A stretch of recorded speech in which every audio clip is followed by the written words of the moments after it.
Good evening, da. Good evening, ma'am. Good evening, da. Voice audible, da na? Yes, ma'am. Yes, ma'am. ஒரு நிமிஷம். Question visible? Yes, ma'am. Yes, ma'am. Yes, ma'am. Okay, read the question. Which of the following options are true about the epistemological dimension of research? First of all, what is epistemology? நம்ம already சொல்லி கொடுத்துருக்கேன் epistemology என்ன அப்படின்னு சொல்லி Indian logic படிக்கும்போது அந்த வேர்டை கொடுத்து நான் சொல்லி கொடுத்தேன். What is epistemology? It's study of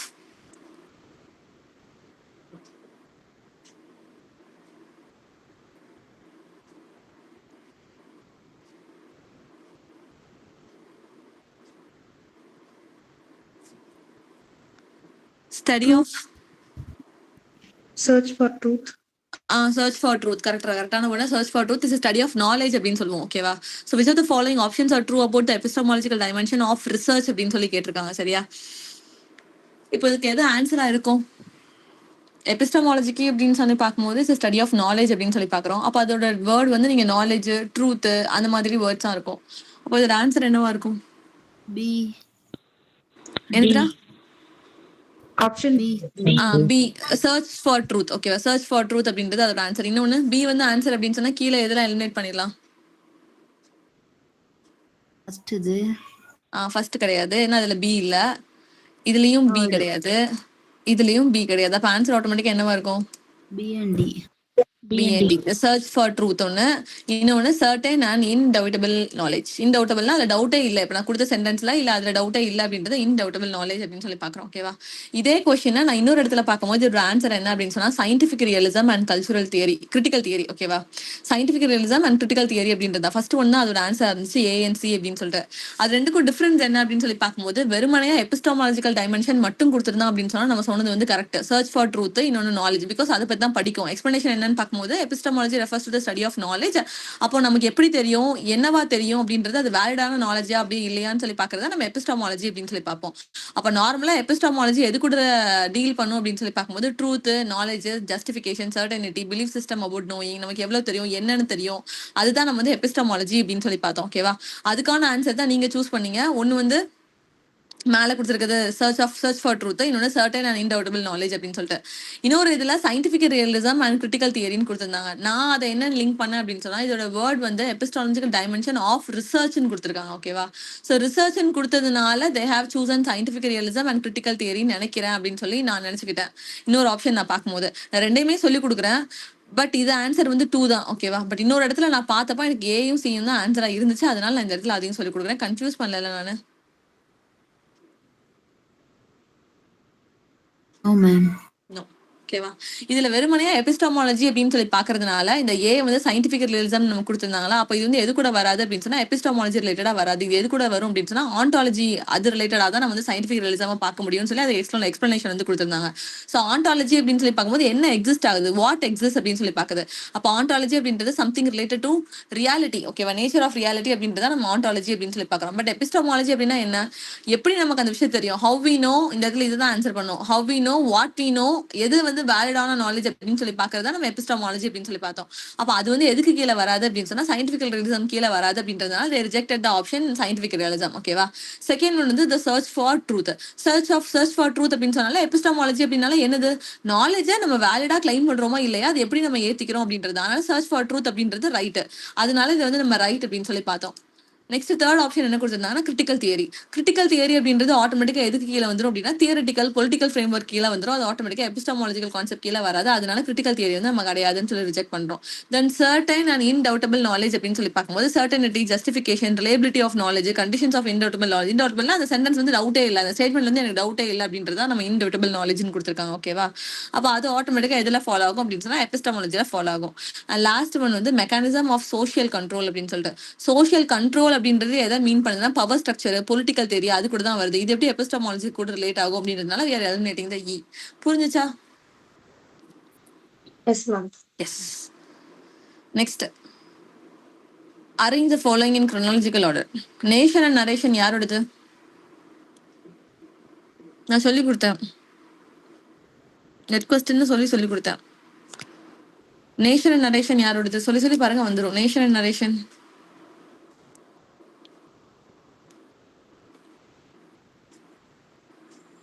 Homi K. Baba.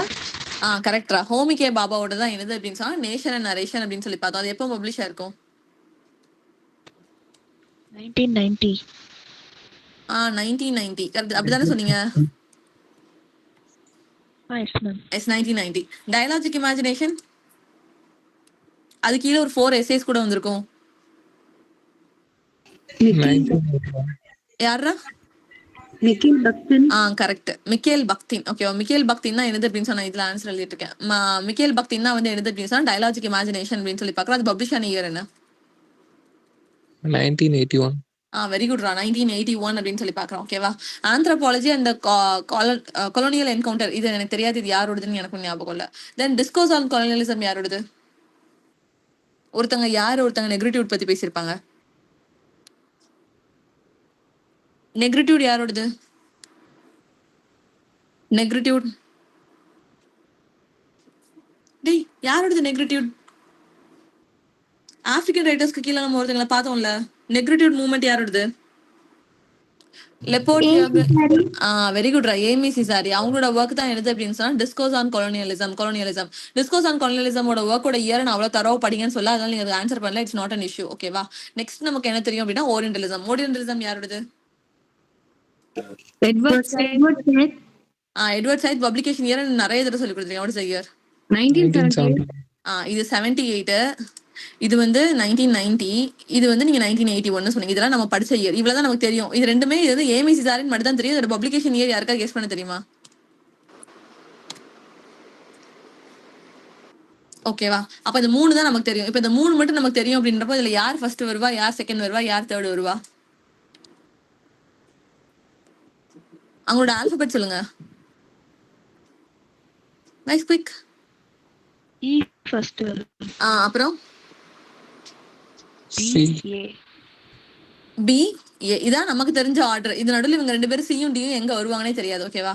இப்ப இதை வச்சு நம்ம ஆன்சர் என்ன அப்படின்னு சொல்லி பார்க்கணும் அப்படின்னா இபிஏ அப்படின்றதான் வரிசையா வரணும். அப்ப இபிஏன்ற வரிசையில யாரெல்லாம் இருக்கான்னு முதல்ல பார்ப்போம். ஃபர்ஸ்ட் ஒன்ல இபிஏன்னு இருக்கா? No.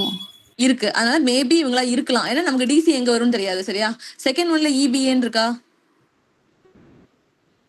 இல்ல ma'am. இல்ல. அப்ப அவன் டெஃபினட்டா ஆட்டுக்கு கிடையாது. அடுத்ததுல இபிஏன்னு இருக்கா? Yes ma'am. இருக்கு. இவன் உண்டு. அடுத்ததுல இபிஏன்னு இருக்கா?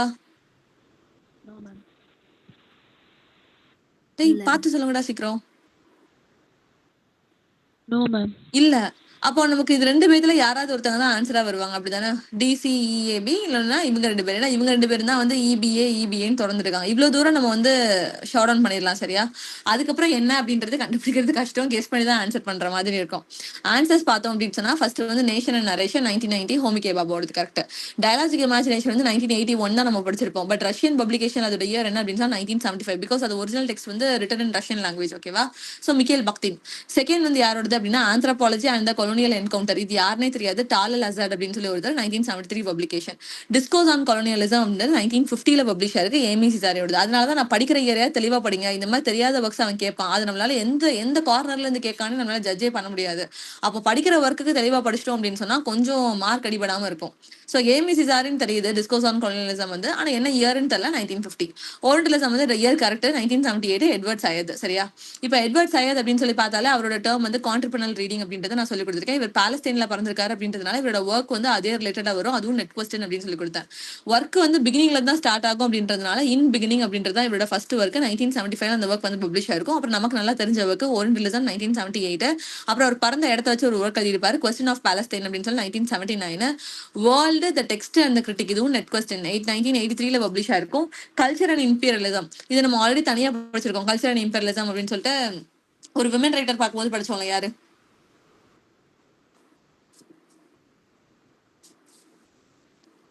அந்த ஏஜ்ல இருக்கிற கல்ச்சரை அனலைஸ் பண்ணி வச்சிருந்திருப்பாரு அப்படின்னு சொல்லி நான் சொல்லி கொடுத்தலடா. யாருக்கு படிச்சோம்டா? ஒரு விமன் ரைட்டர்.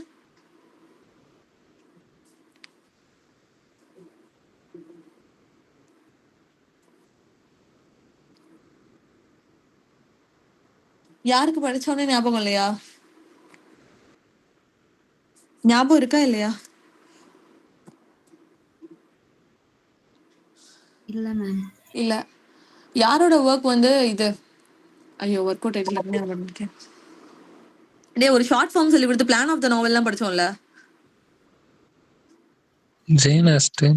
ஜெயன் ஆஸ்டன் படிக்கும் போது அந்த கல்ச்சர் அவங்க அனலைஸ் பண்ணாங்க. அந்த ஏஜோட கல்ச்சர் வந்து எப்படி இருந்துச்சுன்னு சொல்லி அனலைஸ் பண்ணாங்க அப்படின்னு சொல்லி பார்க்கும்போது ஒரு ஒர்க்குக்கு கீழே நார்த்ரோப் ஃப்ரை சொல்லி கொடுத்தேன், இன்னொரு ஒர்க்குக்கு கீழே எட்வர்ட் சைட் சொல்லி கொடுத்தேன். அப்பதான் நான் கல்ச்சர் அண்ட் இம்பர்லிசம் 1993 அதுக்கு கீழே தான் அவரோட டேர்ம் வந்து கான்ட்ரப்ரனல் ரீடிங் ஃபர்ஸ்ட் இன்ட்ரடியூஸ் பண்ணேன். ஞாபகம் இருக்கா? ஆமாக்கா. ஜெயன் ஆஸ்டன் தான் நம்ம ஃபர்ஸ்ட் உங்களை நான் தரவு படிக்க வச்ச ஒரு ஆத்தர், அப்படித்தானே? ஸோ கல்ச்சர் அண்ட் இம்பர்லிசம் அப்படின்றப்ப 1993 பப்ளிகேஷன். அதை நம்ம ஆல்ரெடி படிச்சிருக்கோம். புதுசா படிக்கிற மாதிரி படிக்கக்கூடாது. எங்க படிச்சிருக்கோன்றது ரிலேட் பண்ணா மட்டும் தான் ஒர்க் மண்டியில நிற்கும். வெறுமனையா ஒவ்வொரு தடவை அந்த ஆத்தரை பார்க்கும்போது நீங்க புதுசா படிச்சுட்டு இருந்தீங்க அப்படின்னு சொன்னா சீரியஸா சொல்றேன், மண்டேல ஒரு ஒர்க்கு கூட நிக்காது. நான் எங்க கனெக்ட் பண்றேன், எங்க சொல்லி கொடுத்தேன், முதல்ல அந்த ஆத்தர் நம்ம எங்க பார்த்தோம் அப்படின்றத நீங்க ஆட்டோமேட்டிக்கா ரிலேட் பண்ணா மட்டும் தான் ஆமா இவரோட ஒர்க் இங்கேயும் நம்ம படிச்சோம்ல, அங்கேயும் படிச்சோம்ல, அந்த கார்னர்லயும் படிச்சோம்ல அப்படின்னு சொல்லிட்டு ஒவ்வொரு ஒர்க்கா எடுத்து நீங்க உள்ள போட முடியும். அதனாலதான் ஒவ்வொரு தடவை சொல்லும் போதும் ஆத்தர் பிறந்த ஊர்லயே ஒரு ஒர்க் எழுதினாரு, ஆத்தர் பிறந்த ஊர்லயே ஒரு ஒர்க் எழுதினாரு. அது எனக்கு நேரம் போகாம சொல்லல, உங்க மண்டையில ஏறணும் அப்படின்றதுக்காக தான் சொல்றேன். அவர் பிறந்த இடத்துல ஒரு ஒர்க் எழுதிருப்பாரு. ஓல்டு லிசன் நமக்கு தெரிஞ்ச ஒர்க். பிகினிங் அப்படின்னா ஸ்டார்டிங்ல இருந்து அப்படின்னு சொல்லி ஆரம்பிக்கும் போது இன் பிகினிங் ஒரு ஒர்க் எழுதினாரு. வேர்ல்டு டெக்ஸ்ட் அண்ட் கிரிட்டிக்ன்ற ஒர்க் வந்து அவரோட கெஸ் பண்ண முடியாது, பட் அவரோட work but important work. Culture and imperialism நம்ம வந்து ஜெயன் ஆஸ்டன் கூட சேர்ந்து படிச்சிருக்கோம். ரெப்ரசன்டேஷன் ஆஃப் தி இன்டெலெக்சுவல் வந்து அவரோட மைனர் ஒர்க் தான், பட் ஸ்டில் தெரிஞ்சு வச்சுக்கோங்க. அப்புறம் ஆன் லைட் ஸ்டைல் வந்து நெட் கொஸ்டின் 2006 பப்ளிகேஷன். இது எல்லாமே வந்து எட்வர்ட் சைடோட ஒரு டேர்ம் வந்து கான்ட்ரப்ரனல் ரீடிங் அப்படின்னு சொல்லி பாக்குறோம். கிளியரா? எஸ்கா. எஸ். அடுத்து தால தசத், ஓகேவா? இவர் வந்து ஒரு பிரிட்டிஷ் பாகிஸ்தானி ஆந்த்ரோபாலஜிஸ்ட். இவரோட ஒர்க்ஸ் சொல்லி பார்க்கும்போது genealogies of religion, formations of the secular, on suicide bombing, is critic secular, ஓகேவா? இந்த ஒர்க்ல எதுவுமே இம்பார்ட்டன்ட் ஒர்க் கிடையாது. இவர் முதல் தடவை இப்பதான் எக்ஸாம்லேயே கேட்டிருக்காங்க டிசம்பர்ல. இவர் ஜூன்ல அப்பியர் ஆகவே இல்லை. அதனால இவரோட ஒர்க்ஸ் இயரையோ படிக்கணுன்ற கட்டாயம் கிடையாது. ஜஸ்ட் ஸ்கிப் ஹிம், ஓகேவா? அடுத்தது மிக்கேல் பக்தின். மிக்கேல் பக்தின் பார்க்கும்போது ஹீஸ் ரஷ்யன் பிலாசபர். அவரோட கான்செப்ட்ஸ் வந்து நம்ம நிறைய படிச்சிருக்கோம். டயலாஜிசம், பாலிஃபோனி, கார்னிவலஸ்கியோ, ஹெட்ரோக்ளோஷியா, கல்ச்சுரல் ப்ரொசைக்.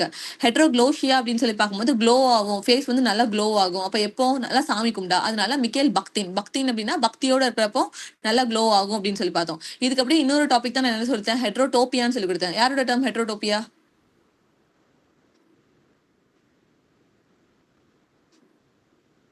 மிக்கேல் பக்தினுக்கு அப்படியே ஆப்போசிட்ல இன்னொருத்தர் படிச்சோம்லடா எம்ல. ஹெட்ரோடோப்பியா யாரோடது? அவரும் எம்ல தான் ஸ்டார்ட் ஆவாரு. Michel Foucault. பவர் எவரிவேர், பவர்ட்டு கிடப்பாரு. Michel Foucault.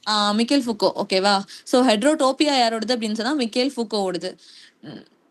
ஒரு நோட் எடுத்து வச்சுக்கோங்க. தெரியாத பாயிண்ட்ஸ் சைட்ல ஸ்கிரிபிள் பண்ணிட்டே வாங்க. கிளாஸ் முடிஞ்சதுக்கு அப்புறம் படிங்க திருப்பி ஒரு தடவை அந்த பேஜை எடுத்து. இல்லைன்னு ஞாபகத்துல இருக்காது. ஹெட்ரோக்ளோஷியா, ஹெட்ரோடோபியா நம்ம நிறைய தடவை படிச்சிருக்கோம். இப்ப திடீர்னு ஏன் ஆன்சர் பண்ண மாட்டேங்கன்னு தெரியல. க்ளோ ஆவோன்னு சொல்லி கொடுத்தேன். அப்ப க்ளோனா சாமி கும்பிட்டா, அதனால மிக்கேல் பக்தின். அப்படியே ஆப்போசிட்டா ஹெட்ரோடோப்பியா. டோப்பியா யாரோடது அப்படின்னு சொன்னா அதுவும் எம்ல தான் ஸ்டார்ட் ஆகும், மிக்கேல் ஃபுக்கோ. ஃபுக்கோன்னு என்ன சொல்லி கொடுத்தேன், power is எவரிவேர், power is dispersed அப்படின்னு சொல்லி எந்த வேர்டு தான் சொல்லி கொடுத்தேன். பவர் வந்து எல்லா இடத்துலயும் இருக்கு அப்படின்றதான் ஃபுக்கோவோட கான்செப்ட் அப்படின்னு சொல்லி படிச்சிட்டோம். பக்தினும் ஃபூக்கோவும் குழப்பிக்கிட்டே தான் இருப்பாங்க. பிகாஸ் ரெண்டு பேருமே எம்ல ஸ்டார்ட் ஆகுறது ஒரு ரீசன் ஒண்ணு. ரெண்டு பேருக்கும் எல்லா குரோனாலஜி ஒர்க்கையும் நம்ம படிக்கணும், எல்லா இயரிங் கவர் பண்ற மாதிரி இருக்கும். அதனால லைட்டா ரெண்டு பேரும் குழப்புவாங்க, ஓகேவா? பக்தின் அப்படின்னு சொல்லி பார்க்கும்போது ஃபர்ஸ்ட் அப்படின்னு சொல்லி பார்க்கும்போது ப்ராப்ளம் ஆஃப் டோட்டோவஸ்கி ஆர்ட் அப்படின்னு அவர் ஃபர்ஸ்ட் எழுதியிருப்பார் 1929. அப்புறம் ராபிலஸ் அண்ட் ஹிஸ் வேர்ல்டு 1968. இதுக்கு கீழே தான் அவர் கார்னிவலஸ் அண்ட் கிராட்டஸ்க் ரியலிசம் பத்தி பேசியிருப்பாரு அப்படின்னு சொல்லி பார்த்தோம். தேர்ட் ஒர்க் வந்து ப்ராப்ளம் ஆஃப் டோட்டோவஸ்கி பொய்டிக்ஸ். டோட்டோவஸ்கி அப்படின்னு சொல்லி பார்க்கும்போது அந்த ரஷ்யன் ரைட்டர், ஓகேவா? பாலிஃபோனி அப்படின்றத அதுக்கு கீழே பார்த்தோம். அப்புறம் டயலாஜிக் இமேஜினேஷன் இப்பதான் மேல பார்த்தோம். டயலாஜிக் இமேஜினேஷன் வந்து 4 essays வந்திருக்கும் அப்படின்னு சொன்னா 1981 பப்ளிகேஷன். ரஷ்யால எழுதும்போது 1975 அது பப்ளிஷ் ஆயிடுச்சு. இதுக்கு கீழே இருக்கிற 4 நாவல்லையுமே என்ன இருக்கும் அப்படின்னா நாவல்ன்ற வேர்ட் இருக்கும். அதை வச்சு நீங்க கண்டுபிடிச்சிடலாம்னு சொன்னேன். Epic and the novel, from prehistory and novelistic discourse, forms of time and the and of chronotope in the novel, discourse இந்த நாவல். இந்த டிஸ்கோர்ஸ் இந்த நாவல் தனியாவே நெட்ல கேட்டிருக்காங்க. அதனாலதான் அந்த 4 எஸ்ஸையும் தரவா படிங்கடான்னு சொல்றேன். டிஸ்கோர்ஸ் இந்த நாவல் வந்து 1934 பப்ளிஷ் ஆயிருக்கும். மொத்தமா டயலாஜிக் இமேஜினேஷன் கேட்டா அதோட பப்ளிகேஷன் இயர் வந்து 1981. இதுக்குள்ள துண்டு துண்டா கேட்டாங்க அப்படின்னு சொன்னா அதோட இயர் எல்லாமே டிஃபர் ஆகும். இது 41, இது 40, இது 38, இது 34. இதுல 4ல இம்பார்ட்டன்டான ஒர்க்னு பார்க்கும்போது டிஸ்கோர்ஸ் இந்த நாவல் தான் 1934 பப்ளிகேஷன், ஓகேவா? இவரோட மைனர் ஒர்க்னு பார்க்கும்போது speech genres and other late essays வந்து 1986 publication. Towards the philosophy of the act வந்து 1986 பப்ளிகேஷன் அப்படின்னு சொல்லி பாக்குறோம். இவரோட ப்ராப்ளம் ஒர்க், இவர் பப்ளிஷ் பண்ண விடாம கொஞ்சம் ப்ராப்ளமோட இருந்த ஒர்க்ஸ் பார்க்கும்போது ஃப்ராடனிசம் 1927, Marxism and philosophy of language. Already Marxism நிறைய ஒர்க் படிச்சிருக்கோம். அதுல மார்க்சிசம் அந்த philosophy அப்படின்னு சொல்லி வந்துச்சு அப்படின்னு சொன்னா இவர் அப்படின்னு சொல்லி பார்த்தோம். ஓலோ அப்படின்ற ஒரு பென் நேம் எழுதியிருப்பாரு. அப்புறம் மெட்னு ஒரு பென் நேம் எழுதியிருப்பாரு. Formal method and literary scholarship அப்படின்றது இது ரெண்டுமே இவரோட பென் நேம் அப்படின்றத ஞாபகம் வச்சுக்கோங்க. கிளியரா? Yes ma'am. Yes. Next question, who has written the life divine? சொல்லிருவீங்க உடனே. அரபிந்தோ. ஆமாடா ஆமா ஜீவனியா கரெக்ட். அரபிந்தோ தான். நான் முதல்ல சொன்னேன்ல, அரபிந்தோட ஒர்க் எல்லாமே ஹியூமனு, லைஃப், சோலு, யோகா இந்த மாதிரி வேர்ட்ஸ்ல தான் ரிலேட் ஆகி வரும் அப்படின்னு சொன்னேன். அது போக அவரோட மேஜரான ஒர்க் ஒன்று 1950 பப்ளிஷ் ஆயிருக்குல்ல. What is a work? ஒரு பொண்ணோட பேரு சாவித்ரி. சாவித்ரி. இதை லாஸ்ட் டைமும் கேட்டேன். அதுதான் அவரோட மேஜரான ஒர்க். அது ஒண்ணுதான் இயரோட இருக்கும். மீதி எல்லாமே இஷ்டத்துக்கு இருக்கும் அவரோட ஒர்க்ஸ் எல்லாமே. சரியா? சோ த லைஃப் டிவைன் அப்படின்னு சொல்லி யார் ஒர்க் எழுதியிருப்பா அப்படின்னு சொன்னா சார் அரபிந்தோ தான். அப்ப அரபிந்தோ அப்படின்னு சொல்லி பார்க்கும்போது இவரோட நியூஸ் பேப்பர் வந்து வந்தே மாதரம்னு பார்த்தோம். இவரோட ஒர்க்ஸ் நான் ஆல்ரெடி மேல வந்து ரீட் பண்ணிருக்கேன். திருப்பியும் ரீட் பண்ணி விடுங்க, ஞாபகம் நிற்கும். லைஃப் டிவைன் அப்படின்றது இவரோட எஸ்ஸே, கர்ம யோகின்னு, secrets of Veda, hymns to the mystic fire, essays on the Gita, collected poems and places, synthesis of yoga, human cycle, ideal humanity, அது ideal of human unity, Savitri. இவர் பொண்ணுங்க நேம்ல மொத்தமே 2 ஒர்க் தான் எழுந்திருப்பாரு. ஒன்னு வந்து கீதா, அந்த இருக்குல்ல எஸ்ஏஸ் ஆஃப் கீதா, இன்னொன்னு வந்து சாவித்ரி. இது ரெண்டுமே பொண்ணுங்க நேம்ல எழுந்திருப்பாரு. ஓகேவா? வேதா அப்படின்ற ஒர்க்ல மொத்தம் 2 டைட்டில் வரும் இருக்கு. ஒன்னு வந்து சீக்ரெட்ஸ் ஆஃப் வேதா அப்படின்னு சொல்லி ஒரு வரும். அப்புறம் இன்னொன்னு வந்து ஆன் த வேதா. இந்த 2 தான் இருக்கு வேதான் வரும். மீதி எல்லாமே பாத்தீங்க அப்படின்னா ஹியூமன் வரும். ஒன்னு இந்த இருக்கா ஹியூமன் சைக்கிள், அப்புறம் இந்த ஐடல் ஆஃப் ஹியூமன் யூனிட்டி. ஓகேவா? தென் யோகா பத்தி அப்படின்னு சொல்லி பார்க்கும்போது கர்ம யோகின்னு, சிந்தசிஸ் ஆஃப் யோகா. இது போக மிச்சம் இருக்கிறது அப்படின்னா லைஃப் டிவைன் ஒன்னு, hymns to the mystic fire, collected poems and play. இவ்வளவுதான் இவரோட ஒர்க். மீதி எல்லாமே 2 இருக்கும். இவ்வளவுதான் வந்து சார் அரபிந்தோ. ஓகேவா? எஸ்கா. சாவித்ரியோட இயரை மட்டும் படிச்சுக்கோங்க. சப்டைட்டில் என்னன்னு தெரிஞ்சுக்கோங்க. டோட்டலா எத்தனை புக்ஸ் இருக்கு? அது வந்து இட்ஸ் எபிக் போம் இன் 12 புக்ஸ், 49 கேண்டோஸ் இருக்கு. பிளாங்க் வெர்ஸ்ல எழுதிருக்காங்க. சாவித்ரி அண்ட் சத்யவன் அவங்க மகாபாரதத்துல இருந்து எடுத்த கேரக்டரா இல்ல தீமான்னு எனக்கு தெரியல. பட் ஏதோ ஒன்னு சாவித்ரி அண்ட் சத்யவன் பத்தி பேசும். பிகாஸ் ஸ்டேட்மெண்ட் ரிலேட்டடா இவர்கிட்ட இருந்து கொஸ்டின் கேட்க வாய்ப்புகள் ஜாஸ்தி. எப்படி நம்ம டாண்டே அவரோட ஒர்க்ஸ் எல்லாம் சொல்லி பார்த்தோம்னா எத்தனை புக்ஸ், அதுல ஃபர்ஸ்ட் 6 பார்ட்ஸ் எதை டீல் பண்ணுது, கடைசி 6 பார்ட்ஸ் எதை டீல் பண்ணுது மெமரைஸ் பண்றோமோ. சார் அரவிந்தோ கிட்ட எக்ஸ்பெக்டட் கொஸ்டின் அப்படின்னு சொல்லி பார்க்கும்போது இது. அதனால கீழே இருக்கிற பார்ட்ஸ் மட்டும் மெமரைஸ் பண்ணிக்கோங்க. சரியா? அப்புறம் ஜெயேந்திர மகாபத்ரா அப்படின்னு சொல்லி பார்க்கும்போது இவர் எந்த ஒர்க்குக்கு வந்து அவார்ட் வாங்கியிருப்பாரு? ரிலேஷன்ஷிப் அப்படின்னு சொல்லி பார்த்தோம். ஓகேவா? அது 1980 பப்ளிஷ் ஆயிருக்கும். அவார்ட் எப்போ வாங்கியிருப்பாரு அப்படின்னு சொன்னா 1981 வாங்கியிருப்பாரு அப்படின்னு சொல்லி பார்த்தோம். ஸோ ஜெயேந்திர மகாபத்ரா அப்படின்னு சொல்லி பார்க்கும்போது is a poet from Cuttack, ஒடிஷால இருந்து எழுந்திருப்பாரு. நான் ஆல்ரெடி சொன்னேன் இவரோட ஒர்க்ஸ் எல்லாமே ஒடிஷா ரிலேட்டடா. அவர் கிராண்ட் ஃபாதரோட டைரி எடுத்து பார்த்தேன், வச்சேன், அதை ரீட் பண்ணேன். அங்க எல்லாருமே பஞ்சத்துல எப்படி இறந்து போனாங்க, அந்த இறப்பு வந்து எப்படி இருந்துச்சுன்ற மாதிரி அவர் எழுதி வச்சிருந்திருப்பாரு. அதனால ஜெயேந்திர மகாபத்ரா அப்படின்றாலே இது ஒண்ணு ஞாபகம் வச்சுக்கோங்க, ஒடிஷா அப்படின்னு சொல்லி பார்த்தோம். ஜெயேந்திர மகாபத்ரா எந்த ட்ரியோ கூட சேர்ந்து வருவார் அப்படின்னு சொன்னா AK Ramanujan and Parthasarathy. Already Indian writers நம்ம பிகினிங்ல ஒரு ட்ரியோ படிச்சோம் தெரியுமா? அது யாரு? Mulk Raj Anand, RK. Narayanan. Third one Raja Rao. அவ்வளவுதான்டா. அவங்க 3 பேர் ஒரு ட்ரியோ. ஓகேவா? அதுக்கப்புறம் இருக்க ட்ரியோ நம்ம படிச்சது யாரு அப்படின்னு சொன்னா ஜெயேந்திர மகாபத்ரா, ஏகே ராமானுஜம், ஆர் பார்த்தசாரதி. இவங்க 3 பேருமே ஒரு ட்ரியோ அப்படின்னு சொல்லி பாக்குறோம். இவர் வந்து ஒடிஷாவை பத்தி தான் இவர் ஸ்டோரி வந்து எழுதியிருப்பார். ஓகேவா? இவர் பத்மஸ்ரீ அவார்டு வாங்கியிருப்பார் 2009. அதை ரிட்டர்னும் பண்ணிடுவாரு. 2015 ரிட்டர்ன் பண்ணிடுவாரு. எதுக்கு அவார்டு வாங்கியிருப்பாரு அப்படின்னு சொன்னா ரிலேஷன்ஷிப் அப்படின்னு ஒரு ஒர்க்கு வாங்கியிருப்பாரு 1981 அப்படின்னு சொல்லி பாக்குறோம். ஆனா பப்ளிஷ் ஆன இயர் வந்து 1980. இவரோட மேஜரான கலெக்ஷன்ஸ் அப்படின்னு சொல்லி பார்க்கும்போது வெளியில வந்து ரெயின் இருந்துச்சு, மழை பெஞ்சிட்டு இருந்துச்சு, கல்கட்டா ஸ்ட்ரீட்ல நான் நின்றுட்டு இருந்தேன், எனக்கு பசிச்சிச்சு, அதனால நான் பானிபூரி சாப்பிட்டேன் அப்படின்னு சொல்லி கதை ஓப்பனிங் சொல்லி கொடுத்தேன். The rain of rights, the over house இந்த Calcutta street, don at puri, பூரின்னு தான் பானிபூரி. எனக்கு என்ன பண்ணுச்சு, ஹங்கர், பசிச்சிச்சு. இந்த பசியை தான் நான் எது கூட சொல்லி கொடுத்தேன் அப்படின்னு சொன்னா செக்ஷுவல் ஹங்கர் கூடயுமே ஒரிஜினலா அந்த ஃபுட்டுனால நமக்கு ஹங்கர் இருக்கும்ல, அந்த 2 ஹங்கரையுமே நான் கம்பேர் பண்ணி சொல்லி கொடுத்தேன். ஞாபகம் இருக்கா? ஒரு ஃபிஷர்மேனுக்கு ஒரு டாட்டர் இருப்பா, கதை ஞாபகம் இருக்கா? ஞாபகம் இருக்கா இல்லையாடா? நான் இல்லைன்னா நான் சீக்கிரம் டக்குன்னு சொல்லுவேன். இருக்கு. ஓகேவா? ஒரு ஃபிஷர்மேன் இருப்பான், அவனுக்கு ஒரு பொண்ணு இருப்பான், ஆப்போசிட்ல ஒரு ஜென்டல்மேன் இருப்பான். ஜென்டல்மேன்ல ஒரு பணக்காரர் இருப்பான். அவனுக்கு வந்து செக்ஷுவல் கிராட்டிஃபிகேஷன் இருக்கும், செக்ஷுவல் டிசைர் வந்து அவனுக்கு இருக்கும். அப்போ இந்த ஃபிஷர்மேனுக்கும் அவனோட பொண்ணுக்கும் என்ன இருக்கும் அப்படின்னு சொன்னா ஒரிஜினலா அந்த ஃபுட்னால பசி வந்து உங்களுக்கு இருக்கும். அப்போ அவனுக்கும் ஒரு விதமான பசி, இவங்களுக்கும் ஒரு விதமான பசி. ஸோ அந்த மிட்ல இருக்கிற டாட்டர் வந்து எக்ஸ்சேஞ்ச் பண்ணி they both settle down their hunger. ஓகேவா? அதுதான் வந்து எதோட ஸ்டோரி அப்படின்னு சொன்னா ஹங்கரோடது அப்படின்னு சொல்லி பாக்குறோம். புரிகிறது இல்ல? புரியுது. நெக்ஸ்ட் ரிலேஷன்ஷிப் அப்படின்னு சொல்லி பார்க்கும்போது 1980, சாகித்யமயோட 1981 அப்படின்னு சொல்லி பார்க்குறோம். இது டோட்டலா 12 செக்ஷன்ஸ் இருக்கும். எபிகிராஃப் எங்க இருந்து எடுத்திருப்பாங்கன்றது இது கீழே இம்பார்ட்டன்டான பாயிண்ட். வால்ட் விட்மேனோட சாங் ஆஃப் மை செல்ஃப்ல இருந்து எடுத்திருப்பாங்க அப்படின்றதான் இதுல முக்கியமான பாயிண்ட். ஓகேவா? இப்போ நான் மேல சொன்ன கதை வந்து மழை பெஞ்சிச்சு, கல்கட்டா ஸ்ட்ரீட்ல இருந்தேன், பசிச்சு, பானிபூரி சாப்பிட்டேன். ஓகேவா? அப்புறம் ரிலேஷன்ஷிப் அப்படின்றது அவர் அவார்டு வாங்கின ஒர்க் அப்படின்னு சொல்லி பார்த்தோம். இது போக அவரோட ஒர்க்ஸ் சொல்லி பார்க்கும்போது தான் fall start, life science, evening landscape by the river, the whiteness of bone, shadow space, bare face, land. இது மொட்டை கட்டையா நடுவில் நிக்கிற மாதிரி இருக்கும். இதுல இம்பார்ட்டன்டான ஒர்க் அப்படின்னு சொல்லி பார்க்கும்போது இவங்க 3 பேர் வந்து இம்பார்ட்டன்டான work. Witness of bone, shadow space, bare face, land. ஓகேவா, இந்த 4 ஒர்க்கை முதல்ல படிங்க. அதுக்கப்புறம் ரிமைனிங் இருக்கிற மேலே 3 பேர் இருக்காங்களா அவங்களை கவர் பண்ணிக்கலாம். நெக்ஸ்ட் நான் சொன்னேன், கிராண்ட் ஃபாதர் கிட்ட இருந்து ஒரு டைரி எடுத்திருப்பாரு. அந்த டைம்ல வந்து பஞ்சம் இருக்கும், ஃபெமைன் இருக்கும். அந்த ஃபெமைனால அந்த ஒடிஷால இருக்கிற மக்கள் வந்து எவ்வளவு கஷ்டப்பட்டாங்க அப்படின்றத அந்த கிராண்ட் ஃபாதர் வந்து அவரோட டைரியில வந்து எழுதி வச்சிருந்திருப்பாரு அப்படின்னு சொல்லி பார்த்தோம். அதனால இவரோட போம் வந்து எடுத்து அப்படின்னு சொன்னா கிராண்ட் ஃபாதர் அப்படின்னு சொல்லி பாக்குறோம். லாஸ்ட் வந்து தௌலி. தௌலி அப்படின்றது வந்து அதோட ஃபுல் நேம் வந்து தௌலங்கிரி அப்படின்னு சொல்லி பாக்குறோம். அது வந்து ஒரு இடம். ஓகேவா, கலிங்கா வார்ல ஒரு இதுப்பட்ட பிளேஸ் மாதிரி இருக்கும். ஸோ தௌலி அப்படின்றது அவரோட பிளேஸ் அப்படின்னு மட்டும் பாக்குறோம். கிளியர் ஆயிடுது? எஸ். அடுத்தது WB ஈட்ஸை குரோனாலஜிக்கல் ஆர்டர்ல அரேஞ்ச் பண்ண சொல்லியிருக்காங்க. உங்களுக்கு குரோனாலஜிக்கல் ஆர்டர் தெரியலனாலும் பரவாயில்ல, லாஸ்ட் டைம் WB ஈட்ஸை நான் ரீட் பண்ணி விட்டேன். அப்போ வந்து யார் ஃபர்ஸ்ட் வந்தா யார் செகண்ட் வந்தான்னு சும்மா கெஸ் பண்ணி சொல்ல முடியுமா? யார் கடைசி வந்தான்னு மட்டும் சொல்லுங்க.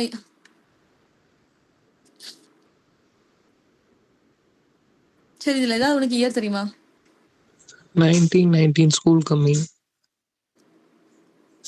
செகண்ட் கம்மிங் அதான பார்த்தேன். செகண்ட் கம்மிங் என்ன இயரா? 1919.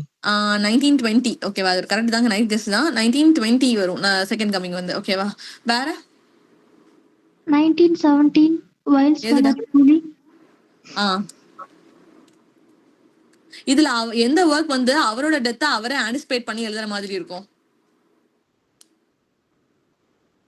அந்த புக்ல சம்மேஷன் இருக்கும், நம்ம புக்ல. இதுல 5 ஒர்க் இருக்கு. 5 ஒர்க்ல எந்த ஒர்க்ல வந்து WB ஈட்ஸ் வந்து அவரோட டெத்தை அவரே வந்து, எல்லாரும் இன்னொருத்தவங்க இறந்து போனதுக்கு அப்புறம் தானே எழுதி எழுதுவாங்க, அவரோட டெத்தை நினைச்சு அவர் எழுதி எழுதிருப்பாரு. அது என்னது? என்ன டைட்டில்? ஆடம்ஸ் கர்ஸ். இல்லடா, அண்டர் பென் பல்பன்.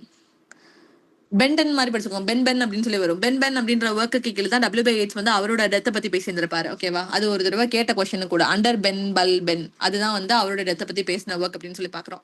சோ இவரோட பப்ளிகேஷன் என்ன டவுட்டா? 5 inches. மஞ்சு என்ன சொன்னீங்க?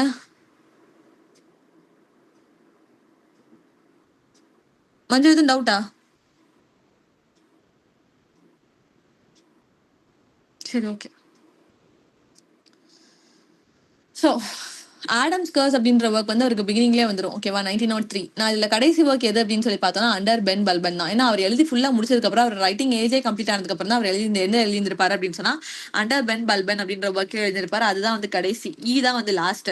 ஸோ ஆடம்ஸ் கர்ஸ் வந்து 1903, அமாங் ஸ்கூல் சில்ட்ரன் வந்து 1928, செகண்ட் கமிங் வந்து 1920, த வைல்ட் ஸ்குவானட் கூலி வந்து 1917. ஓகேவா, WB ஈட்ஸோட இம்பார்ட்டன்டான ஒர்க் என்ன அப்படின்றத நான் லாஸ்ட் கிளாஸ்லேயே நான் சொன்னேன். WB ஈட்ஸ்ன்னு பார்க்குறப்போ ஹிஸ் ஐரிஷ் போயிட்டு ஒன் சைட் லவர் வந்து மாட் கான் பார்த்தா நோபல் பிரைஸ் எப்போ வாங்கியிருப்பாரு? 1923. இவர் ரிலேட்டடா வர விஷயங்கள் பார்க்கும்போது ஆபே தியேட்டர், ரைமர்ஸ் கிளப், அப்புறம் சிம்பிளிஸ்ட் மூவ்மெண்ட், நோவா தியேட்டர் இதெல்லாமே நம்ம பார்த்தோம். ஓகேவா, ஸோ ஆபே தியேட்டர்னு பார்க்கும். அதோட இயர் என்ன, அதுக்கு கீழே வர 3 பேர் யாரு அப்படின்றது தெரியணும். அதுல வர லீடிங் பிளேயர்ஸ் யாருன்னு பார்க்கும்போது WB ஈட்ஸ், ஜேஎம் சிஞ்சுக்கு நான் இயர் கேட்டேன். சீனோ கேஜிக்கு என்ன சொன்னேன்? சீனோ கேசிக்கு டப்ளின் ட்ரிலஜி. டப்ளின் ட்ரிலஜி அப்படின்னு சொல்லி பார்த்தோம். வில்லியம் சிஞ்சோட 2 ஒர்க்ஸ் வந்து பப்ளிஷ் ஆன இயர் என்ன? 1904 and 1907. Yes, riders of the sea வந்து 1904 and playboy of the western world வந்து 1907. அது ரெண்டுமே வந்து ஜேஎம் சிஞ்சோட இம்பார்ட்டன்டான ஒர்க் அப்படின்னு சொல்லி பார்த்தோம். இவங்க 3 பேருமே இது கீழே வர லீடிங் பிளே ரைட்ஸ் அப்படின்னு சொல்லி பார்த்தோம். அலாங் வித் யார் கூட சேர்ந்து ஆபே தியேட்டர் திறந்திருப்பாரு அப்படின்னு பார்க்கும்போது லேடி கிரிகரி வந்து அது கீழே இம்பார்ட்டன்டான ஆளுன்னு சொல்லி பார்த்தோம். ரைமர்ஸ் கிளப்னு பார்த்தப்போ அதுல இம்பார்ட்டன்டான ஆள் வந்து அர்னஸ்ட் ஜோஸ் மட்டும்தான். இதோட மெம்பர்ஸ் பார்க்கும்போது Lionel Johnson, Ernest Dowson, Arthur Symons எதுக்கு கீழே வந்திருப்பாரு அப்படின்னு சொன்னா சிம்பிளிஸ்ட் மூவ்மெண்ட் கீழே. Symbolist movement question already NET question. Arthur சைமன்ஸும் TS எலியட்டும் அதுக்கு கீழே வந்து இம்பார்ட்டன்டான ரைட்டர். நோவா தியேட்டர் அப்படின்னு சொல்லி பார்க்கும்போது எஸ்ரா பவுண்ட் அவங்க இன்ட்ரடியூஸ் பண்ணிருப்பாங்க. அது வந்து ஒரு ஜாப்பனீஸ் தியேட்டர் அப்படின்னு சொல்லி பார்த்தோம். ஓகேவா, இவரோட ஒர்க்ஸ் சொல்லி பார்க்கும்போது first wandering of the ocean அப்படின்ற ஒர்க் வந்து இவரோட இம்பார்ட்டன்டான ஒர்க். அப்புறம் கவுண்டஸ் கேத்லின், அண்ட் தென் எங்க இருக்கு இன்னொரு ஒர்க் இந்த இருக்கு, த லேக் ஆஃப் இன்ஸ் ஃப்ரீ. ஓகேவா, த லேக் ஐசில் ஆஃப் இன்ஸ் ஃப்ரீ அப்படின்றது இவர் இதுக்கு கீழே பப்ளிஷ் ஆன ஒன் ஆஃப் த இம்பார்ட்டன்டான ஒர்க் அப்படின்னு சொல்லி பாக்குறோம். அதுக்கப்புறம் கிரீன் ஹாம்லெட்ன்ற ஒர்க் தெரிஞ்சு வச்சுக்கோங்க. வைல்ட் ஸ்வான் அட் த கூலி 1917, அதோட இயர் வந்து இம்பார்ட்டன்ட். ஈஸ்டர் 1916 அப்படின்னு சொல்லி பார்க்கும்போது அது 1916 அதோட இயரும் வரும். அப்புறம் செகண்ட் கமிங் அப்படின்னு பார்க்கும்போது அது 1920 அப்படின்னு சொல்லி பார்த்தோம். எ prayer for my daughter already NET question. இதுல இருந்து ஒரு லைன் கொடுத்து அந்த லைன் எதில் அப்பியர் ஆச்சு அப்படின்னு சொல்லி மேலே ஆல்ரெடி நம்ம டீல் பண்ணோம். ஓகேவா, த டவர் அப்படின்றது அவரோட இம்பார்ட்டன்டான கலெக்ஷன் 1928. இதுக்கு கீழே தான் வந்து சைலிங் டு பைசாண்டியமும் பப்ளிஷ் ஆயிருக்கும், அமாங் ஸ்கூல் சில்ட்ரனும் பப்ளிஷ் ஆயிருக்கும் அப்படின்னு சொல்லி பார்க்குறோம். அப்புறம் பைசாண்டியம் அப்படின்னு சொன்னா தனி ஒர்க். பைசாண்டியம் வேற, சைலிங் டு பைசாண்டியம் வேற அப்படின்னு சொல்லி பார்த்தோம். ஓகேவா, செகண்ட் கமிங் அதுக்கு கீழே டைட்டில் எங்க இருந்து எடுத்திருப்பாங்கன்னு சொன்னா அதோட பாயிண்ட் வந்து இம்பார்ட்டன்ட். சின்ன வியர்ட் திங்ஸ் ஃபாலோ பண்ணல எடுத்திருப்பாங்க. இதோட லைன்ஸை பாத்துக்கோங்கன்னு சொன்னேன்.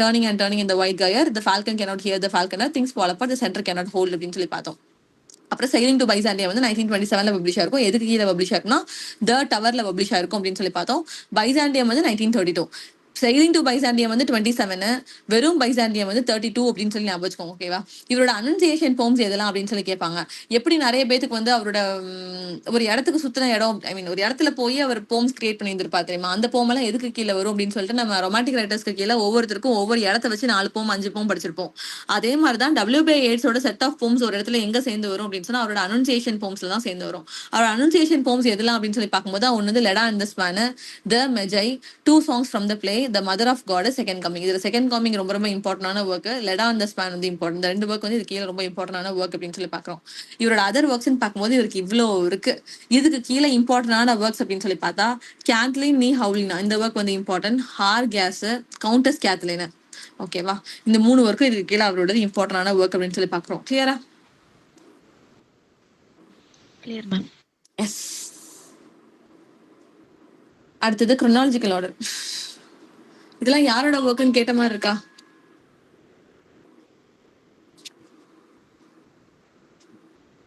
ஆத்தர் யாரு?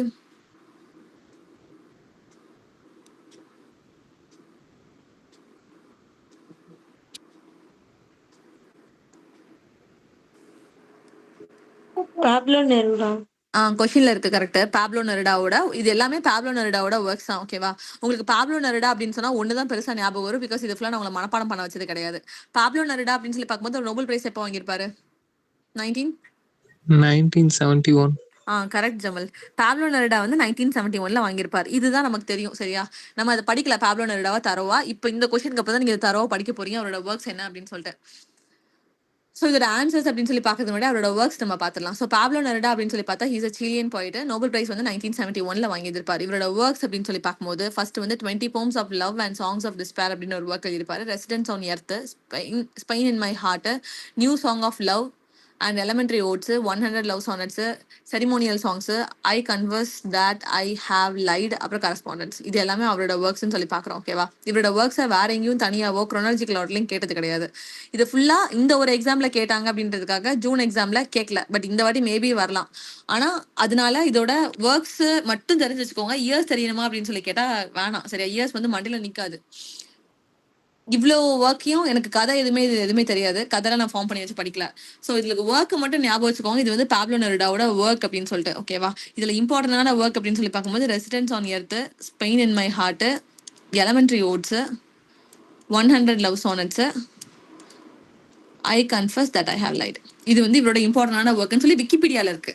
ஓகேவா? வேற எதுலயும் இல்ல, விக்கிபீடியால இருக்கு. ரிமைனிங் இருக்கு ஒர்க்ஸை ரீட் மட்டும் பண்ணி விட்டுக்கோங்க. கிளியரா? Yes, sir. Okay, next question. Identify the ones which are matched correctly. இதுலயே உங்களுக்கு ஒரே ஒரு ரைட்டர் தான் தெரியும். யார் தெரியும் இதுல உங்களுக்கு? Thomas B Macaulay, minutes of Indian education. Okay. Thomas B Macaulay, minutes on Indian education. இப்போ அது ஒரு ஆன்சர் தான் எனக்கு தெரியும் அப்படின்னு சொன்னா நான் எதை மட்டும் வச்சுட்டு எதெல்லாம் வந்து டெலிட் பண்ணுவேன்? 2 and 4 மட்டும் வச்சு 2வையும் 4ஐயும் மட்டும் தான் நான் வச்சுப்பேன். அவங்க 2 பேத்துக்கும் காமனா ஏதாவது ஒண்ணு இருக்கா அமைஞ்சிச்சா அப்படின்னு சொல்லி பார்த்தா 2 பேத்துல ஒண்ணுமே காமனா அமையவே இல்லை. அப்ப மீதி இருக்கிறதுல யார் உண்டு இல்ல அப்படின்றத நம்ம கெஸ் பண்ணி தான் போடுற மாதிரி இருக்கும். ஓகேவா? இதுல பார்பரா கிறிஸ்டியன்ற நேம் மட்டும் கேள்விப்பட்டிருக்கீங்களா? தியரிஸ் நடத்தும் போது கடைசியா நம்ம வேகமா போன தெரியுமா? டிசபிலிட்டி ஸ்டடீஸ், ஃபெமினிசம் அடுத்தது ஞாபகம் இருக்கா? சரி, ஓகே. அது ஞாபகம் இருக்கிறது கஷ்டம் தான். அதுல மட்டும் தான் நம்ம பார்பரா கிறிஸ்டியன் ஆத்தர் பார்த்தோம். சரியா? ஒர்க் அவங்களுக்கு இந்த ஒர்க் கிடையாது. ஸோ இப்போ எக்ஸ்பிளனேஷன் அப்படின்னு சொல்லி பார்க்கும்போது இதுல தப்பா இருக்கிற 2 விஷயம் என்ன அப்படின்னு சொல்லி பார்த்தா அன்ஹைடிங் த ஹிடன். ஓகேவா? அன்ஹைடிங் த ஹிடன் அப்படின்ற ஒர்க் வந்து யாரோட ஒர்க் உண்மையாவே அப்படின்னு சொல்லி பார்க்கும்போது டி குருட்டியர் பிரில் அப்படின்ற ஒரு ரைட்டரோட ஒர்க் தான் வந்து அன்ஹைடிங் த ஹிடன் அப்படின்ற ஒர்க். அப்புறம் ஈகோலாஜிக்கல் இம்பெரலிசம் அப்படின்ற ஒர்க் யாரோடது அப்படின்னு சொன்னா ஆல்ஃபர்ட் டபிள்யூ கிராஸ்பை அப்படின்ற ஒரு பர்சனோட தான் ஈகோலாஜிக்கல் இம்பெரலிசம் அப்படின்னு சொல்லி பார்க்குறோம். இந்த 2 ஒர்க் வந்து அதுல தப்பா இருக்கு, வந்து தப்பா மேட்ச் ஆயிருக்கு அப்படின்னு சொல்லி பார்க்குறோம். அப்போ இதுல எதெல்லாம் கரெக்டா இருக்கு அப்படின்னு சொன்னா ஏ, சி அண்ட் இ அப்படின்னு சொல்லி பார்க்குறோம். அப்போ ஆப்ஷன் 2 தான் வந்து கரெக்ட் ஆன்சர். கிளியரா? Yes ma'am. ஸோ ஏ வந்து பார்பரா கிறிஸ்டியனோட த ரேஸ் ஃபார் தியரி, அப்புறம் பால் கார்ட்டரோட நேமிங் பிளேஸ், அப்புறம் தாமஸ் பி மெக்காலேயோட மினிட்ஸ் ஆன் எஜுகேஷன். இது எந்த இயர்ல பப்ளிஷ் ஆயிருக்கும்? 1835. அவ்வளவுதான். இதோட இயர் வந்து 1835. இது நமக்கு ஆல்ரெடி தெரிஞ்சதுனால டெஸ்ட் பண்ணோம். ஓகேவா? இப்போ ஆல்ஃபர்ட் டபிள்யூ கிராஸ்பை அப்படின்றத நம்ம எதுக்கு கீழே படிச்சிருக்கோம் அப்படின்னு சொன்னா ஈகோ கிரிட்டிசிசம் கீழே படிச்சிருக்கோம். சரி, அதனால தான் ஹீஸ் என்வாயர்மெண்டல் ஹிஸ்டாரியன் அப்படின்னு சொல்லி பாக்குறோம். நம்ம ஈகோ கிரிட்டிசிசம் அப்படின்னு சொல்லி பார்க்கும்போது அந்த டேர்ம் யார் காயின் பண்ணிருப்பா?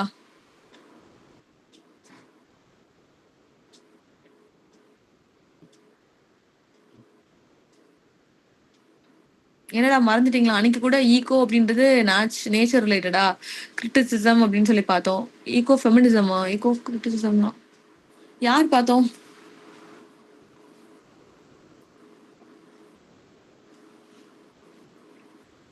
டேய் வில்லியம் சொல்லி கொடுத்தலடா. William Rickard.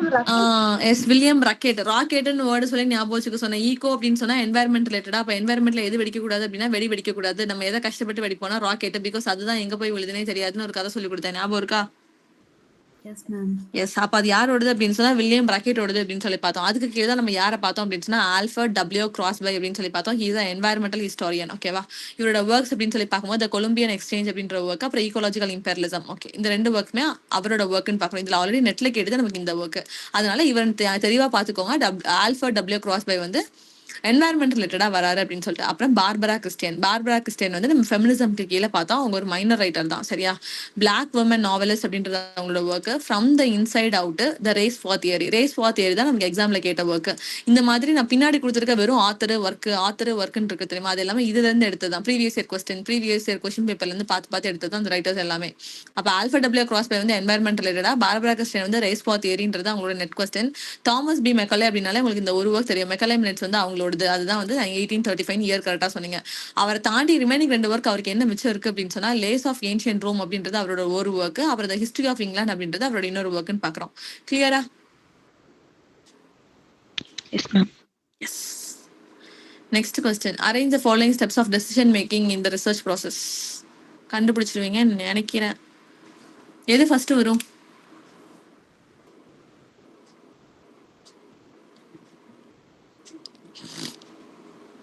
Data collection, ma'am. First எடுத்தது எப்படிடா டேட்டா கலெக்ட் பண்ண முடியும்? எதுல கலெக்ட் பண்ண போறீங்க? யார்கிட்ட கலெக்ட் பண்ண போறீங்க? வயசானவங்களா, டிசீஸ் இருக்கிறவங்களா, எந்த டிசீஸ் இருக்கிறவங்க, எந்த இதுல பண்ண போறீங்க?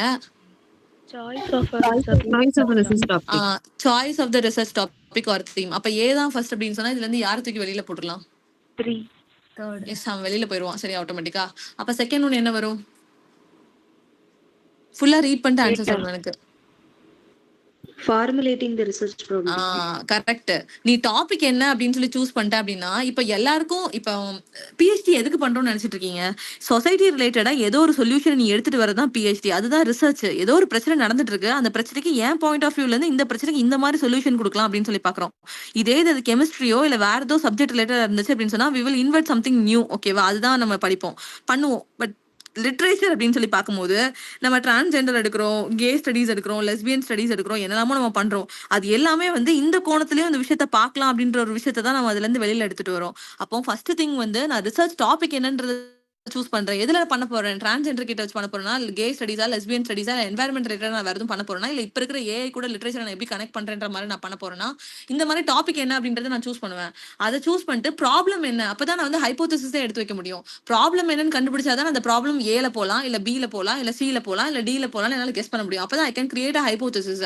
அப்போ நான் டெஃபினட்டா என்ன பண்ணுவேன்? ப்ராப்ளம் என்னன்னு ஸ்டேட் பண்ணுவேன். முதல்ல அதை ஸ்டேட் பண்ணிட்டு அதோட சொல்யூஷன் என்னன்றத நான் ஃபைனல் ஆஃப் த தீசிஸ்ல அதை நான் கொடுப்பேன். அப்ப செகண்ட் திங் என்ன வரும் அப்படின்னு சொன்னா ஃபார்முலேட்டிங் த ரிசர்ச் ப்ராப்ளம் அப்படின்னு சொல்லி பாக்குறோம். அப்ப தேர்ட் அடுத்தது என்ன வரும்? Conceptualization and operationalization. கான்செப்டுவலைசேஷன் அண்ட் ஆப்பரேஷனலைசேஷன் அப்படின்றது. Fourth Data collection. Data collection. Last தான் அனலைசிஸ். எப்பவுமே இந்த இடத்துல நீங்க அனலைசிஸ் இல்லைன்னா இன்டர்பிரிட்டிங் இந்த மாதிரி வேர்ட்ஸ் எல்லாம் வந்துச்சு அப்படின்னு சொன்னா அவன் டெஃபினட்டா லாஸ்டா தான் இருப்பான். அவனை தாண்டி ஒருத்தன் இருப்பான். ஒன்னு ஃபீட்பேக் ஆயிருக்கும், இல்லைன்னா நம்ம ரீசெக் பண்ற மாதிரி அந்த மாதிரி ஏதாவது வேர்ட்ஸ் இருந்துச்சு அப்படின்னு சொன்னா அவன் அனலைஸ்க்கு அடுத்தாப்புல வருவான் திருப்பி. பட் அனலைஸ் அப்படின்னு சொல்லி இருந்துச்சு அப்படின்னு சொன்னா மெஜாரிட்டி அவன் எதுல வருவான் அப்படின்னு சொன்னா கடைசியா தான் வருவான். அப்ப இதுல 5 இதை ரீட் பண்ணும்போது அனலைஸ்ன்னு வந்ததுனால நான் அவனை கடைசின்னு சூஸ் பண்ணிட்டேன் அப்படின்னு சொன்னா ஆட்டோமேட்டிக்கா it falls under which option? Option 4. அவ்வளவுதான். ஓகேவா? Okay. which of the following is not an autobiography? அது 4th ஆப்ஷன் வந்து அக்கர்மிஷி த அவுட்காஸ்ட். ஓகேவா? நான் ஆன்சர் சொல்லல, உங்களுக்கு ஆப்ஷன் பாதி தான் தெரியுது, நான் பாதி மறைச்சிட்டேன். பிகாஸ் அதை விட நான் ஸ்க்ரோல் டவுன் பண்ணேன் அப்படின்னு சொன்னா எனக்கு வேற ஆன்சர் தெரியுது, அதனால ஐ எம் டூயிங் திஸ். இதுல எது வந்து ஆட்டோபயோகிராஃபி கிடையாது. உங்களுக்கு தெரியும், நீங்க படிச்சிருக்கீங்க, just think out of it.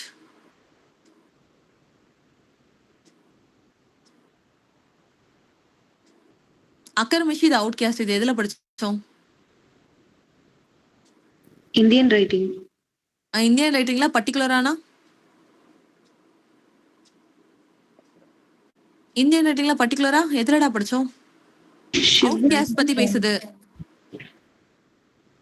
Out கேஸ்ட்னா third member எல்லாம் ஒதுக்கப்பட்ட மக்கள், தீண்டத்தகாதவர்கள்னு சொல்றோம்ல, தலித் லிட்ரேச்சர்.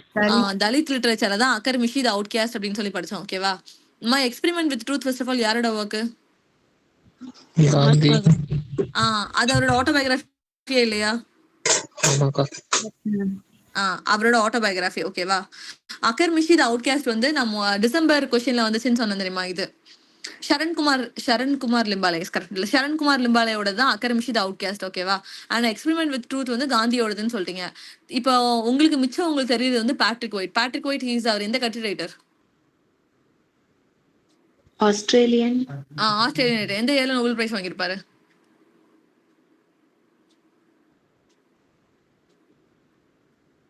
என்ன ஆஸ்திரேலியன் ரைட்டருக்கு இவ்வளவு யோசிக்கீங்க? எந்த இயர்ல நோபல் பிரைஸ் வாங்கியிருப்பாரு? 1970. 73. Very good. 1973 தான் பேட்ரிக் ஒயிட் வந்து நோபல் பிரைஸ் வாங்கியிருப்பாரு அப்படின்னு சொல்லி பார்த்தோம். பேட்ரிக் ஒயிட்டோட ஒர்க்கு நான் கதை என்ன சொல்லி கொடுத்தேன்? கதை ஞாபகப்படுத்தினா அது அவரோட ஆட்டோபயோகிராஃபியா இல்லையான்னு ஆட்டோமேட்டிக்கா தெரியும். என்ன கதை சொல்லி கொடுத்தேன்? சும்மா ஏதாவது தமிழ்ல சொல்லுங்க, நான் கோர்த்து விட்டுறேன். ஏதாவது ஒரு ஒர்க்கு, 2 ஒர்க்கு. ஹாப்பி வேலி. வெரி குட்ரா. 1939 பப்ளிகேஷன் ஹாப்பி வேலி அப்படின்னு சொல்லி பார்த்தோம். ஓகேவா? அந்த ஒர்க் வந்து ஃபர்ஸ்ட் ஒர்க் அப்படின்னு சொல்லி பார்த்தோம். அப்ப ஹாப்பி வேலி அப்படின்றப்போ லிவிங் ஆர் டெட் அப்படின்னு சொல்லிட்டு ஒரு வயசான ஆண்ட்டும் அங்கிளும் தனியா போய் ஒரு நேச்சர் ரிலேட்டடா வாழ போனாரு. அப்ப அந்த அங்கிள் வந்து மரத்தை வெட்டிட்டு இருந்தாரு. அதுல இருந்து என்ன ரெடி பண்ணாரு அப்படின்னு சொன்னா ஒரு சேரியட் ரெடி பண்ணாரு. அந்த சேரியட்ல யார் போனா அப்படின்னு சொன்னா நெல்சன் மண்டேலா, ஐ மீன் வெறும் மண்டேலான்னு சொல்லி ஒருத்தர் போனாரு. அவங்களோட இம்பார்ட்டன்டான ஒர்க் வந்து என்னது அப்படின்னு சொன்னா வாஸ் அப்படின்னு சொல்லி பார்த்தோம். ஞாபகம் இருக்கு அந்த கதை ஃபுல்லா? ஆமாக்கா. எஸ். அதுல கடைசி ஒர்க் நான் சொல்லி கொடுத்தேன். அவரோட அன்பினிஷ்டு ஒர்க் வந்து ஹேங்கிங் கார்டன்ஸ் அப்படின்னு சொல்லி பார்த்தோம் பேட்ரிக் ஒயிட்டுக்கு. அப்ப அவரோட ஆட்டோபயோகிராஃபி ஒர்க் என்னன்னு சொல்லி கேட்டா அப்ப அடிக்கடி நீங்க கரெக்டா ஆன்சர் பண்ணுவீங்க. இப்ப அதோட ஆன்சர் என்ன? அவரோட ஆட்டோபயோகிராஃபி என்ன? பேட்ரிக் ஒயிட்டோட autobiography. Flaws on the glass. Very good Jamal. Flaws on the glass அப்படின்னு சொல்லி ஒரு ஒர்க் வரும். அதுதான் வந்து அவரோட ஆட்டோபயோகிராஃபி அப்படின்னு சொல்லி பாக்குறோம். அப்ப எது இதுல இடத்துல it's not an autobiography? Patrick White. தெரிஞ்ச ஒர்க்க தெளிவா படிச்சா இப்ப லாங் வாக் டு ஃப்ரீடம் நம்ம யோசிக்கவே தேவையில்ல. எனக்கும் தெரியாது லாங் வாக் டு ஃப்ரீடம் யாரோட ஆட்டோபயோகிராஃபின்னு சொல்லிட்டு. ஆனா பேட்ரிக் ஒயிட்டோடது அவரோடது கிடையாதுன்னு பார்த்ததும் தெரியும். பிகாஸ் பேட்ரிக் ஒயிட்டோட ஆட்டோபயோகிராஃபி தான் நம்ம தெளிவா படிச்சிருக்கோமே, அதுதான் அவரோட ஆட்டோபயோகிராஃபி அப்படின்னு சொல்லிட்டு. அப்ப அது வந்து கிடையாது அப்படின்னு சொல்லி பாக்குறோம். சரியா? இப்ப ஆன்சர் என்னன்னு பார்த்தா பேட்ரிக் ஒயிட்டோடது அது ஆட்டோபயோகிராஃபி கிடையாது. மை எக்ஸ்பெரிமெண்ட் வித் ட்ரூத் அப்படின்றது யாரோடது அப்படின்னா மகாத்மா காந்தியோடது. அகாடமிஷி தி அவுட்காஸ்ட் வந்து சரண்குமார் லிம்பாலேயோடது. அது வந்து தலித் லிட்ரேச்சர் கீழ படிச்சோம். Is one of the major writer. ஓகேவா? சோ பேட்ரிக் ஒயிட் அப்படின்னு சொல்லி பாக்குறோம். வேர்ல்டு வார் 2ல வந்து அவர் சர்வ் பண்ணியிருந்திருப்பாரு. இவர் மைல்ஸ் பிராங்க்லின் அவார்டு வந்து வாங்கியிருந்திருப்பாரு 1957லயும் 1961லயும் அப்படின்னு சொல்லிட்டு. இவரோட அந்த மேல கொடுத்திருக்க பாயிண்ட்ஸ் வச்சு ஸ்டேட்மெண்ட் கொஸ்டின் ஒரு தடவை கேட்டா அதனாலதான் இவ்வளவு பெருசா கொடுத்துருக்கேன். இது தெளிவாகவும் படிச்சுக்கோங்கன்னு சொல்றேன். இவர் நோபல் பிரைஸ் வந்து 1973 தான் வாங்கியிருப்பாரு. அதே வருஷத்துல தான் ஆஸ்திரேலியன் ஆஃப் த இயர் அப்படின்ற அவார்ட் பிரைஸே அவர் அதே இயர்ல தான் வாங்கியிருப்பாரு. இந்த ஸ்டேட்மெண்ட் தான் கன்ஃபியூசிங்கா இருந்துச்சு ஆன்சர் வந்து சூஸ் பண்றதுக்கு. சோ ரெண்டுமே 1973 அப்படின்னு சொல்லி பாக்குறோம். சோ இவரோட பேட்ரிக் ஒயிட்டோட நாவல்ஸ்ன்னு பார்க்கும்போது ஃபர்ஸ்ட் ஹாப்பி வேலி, அதான் உயிரோட வாழ்றதா சாவறதான்னு கேட்டேன். Living and dead. ஆண்டும் ஒரு அங்குளும் போனாரு. So aunt story, tree of man. இந்த வாஸ்ன்ற ஒர்க்கை நான் தனியா படிச்சுக்கோங்க. பிகாஸ் அதோட மேஜரான ஒர்க் 1957 அப்படின்னு சொன்னேன். அந்த மேன் வந்து அந்த ட்ரீயை வச்சு என்ன பண்ணிட்டு இருந்தான் அப்படின்னு சொன்னா சேரியட் பண்ணிட்டு இருந்தான். சேரியட் அப்படின்னா குதிரை வண்டி மாதிரி ஒன்று பண்ணிட்டு இருந்தான். அதுல யார் டிராவல் பண்ணாலும் நெல்சன் மண்டேலா ஞாபகம் சொன்னா அதான் சாலிட் மண்டேலா. அடுத்த ஒர்க் வந்து vivisector, eye of the storm, fringe of leaves. இவரோட அன்பினிஷ்டு ஒர்க் வந்து ஹேங்கிங் கார்டன் பார்த்தோம். ஆட்டோபயோகிராஃபி வந்து ஃபிளாஸ் இன் த கிளாஸ். கிளியரா? Yes, ka. எஸ். அடுத்தது எம்கே காந்தி அப்படின்னு சொல்லி பார்க்கும்போது காந்திஜியோட லைஃபை இன்ஸ்பயர் பண்ண ஒர்க் அப்படின்னு சொல்லி பார்த்தா ஜான் ரஸ்கினோட அண்டு திஸ் லாஸ். இந்த ஒர்க் வந்து ரொம்ப ரொம்ப இம்பார்ட்டன்டான ஒர்க். 1860 பப்ளிகேஷன். ஜான் ரஸ்கினே முதல்ல வந்து இம்பார்ட்டன்டான ரைட்டர் தான். ஆர்ட் ஃபார் ஆர்ட் சேக் அப்படின்னு பார்த்திருப்போம்ல. அதுல வந்து அண்டு திஸ் லாஸ்டே அவர் வந்து ஒரு இம்பார்ட்டன்டான ஒர்க். 1860 அந்த ஒர்க் வந்து பப்ளிஷ் ஆயிருக்கும் அப்படின்னு சொல்லி பார்க்குறோம். இவரோட ஃபர்ஸ்ட் நியூஸ் பேப்பர் வந்து சத்யாகிரகா அப்படின்னு சொல்லி பார்க்குறோம்.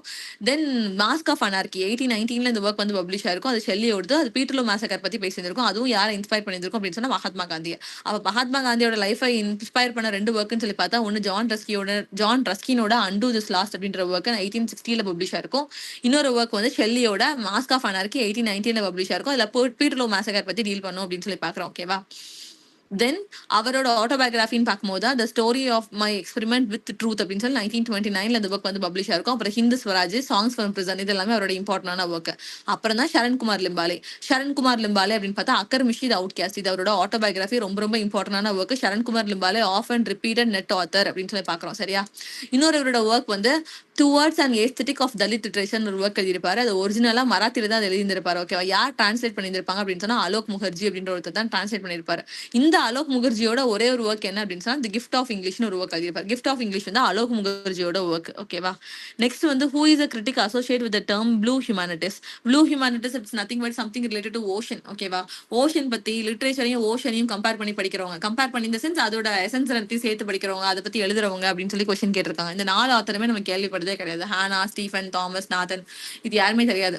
ஸோ இதோட ஆன்சர் என்ன அப்படின்னு சொன்னா 2 ஸ்டீஃபன் மென்ஸ் அப்படின்றவங்க. ஓகேவா? இவர் தான் எதை பத்தி படிச்சிருந்திருப்பாரு அப்படின்னு சொன்னா இவரோட ஒர்க்ஸ் வந்து எதை எக்ஸ்ப்ளோர் பண்ற மாதிரி இருக்கும் அப்படின்னு சொன்னா relationship between the humanity and the ocean பத்தி இருக்கும். ஆல் யாரு அப்படின்னு சொன்னா ஸ்டீஃபன் மென்ஸ். அதான் வந்து ப்ளூ ஹியூமனிட்டிஸ் அப்படின்னு சொல்லி பாக்குறோம். கிளியரா? Yes, ma'am. Next 82nd question. an Idol research paper should include. ஒரு ப்ராப்பரான நல்ல ரிசர்ச் பேப்பரா இருந்தா எதெல்லாம் வந்து இன்க்ளூட் பண்ணணும், எதெல்லாம் வந்து இன்க்ளூட் பண்ணக்கூடாதுன்னு கேட்டிருக்காங்க. இதுக்கும் நீங்க ஆன்சர் பண்ணிருவீங்க. ரீட் பண்ணுங்க பாப்போம் மேல இருந்து. முதல்ல எது கிடையாதுன்னு தான் கண்டுபிடிக்கணும். எல்லாத்தையும் ரீட் பண்ணுங்க. எல்லாத்துக்கும் அர்த்தம் தெரியணும்னு அவசியம் இல்லை. Just read it. Glorification of the paper writer himself. டெஃபினட்டா மாட்டிக்கு வரவே மாட்டான். ஏன்னா நான் எழுதுற பேப்பரை நானே கிளாரிஃபை பண்ண முடியாது. மீதி ஆப்ஷன் எது வராது?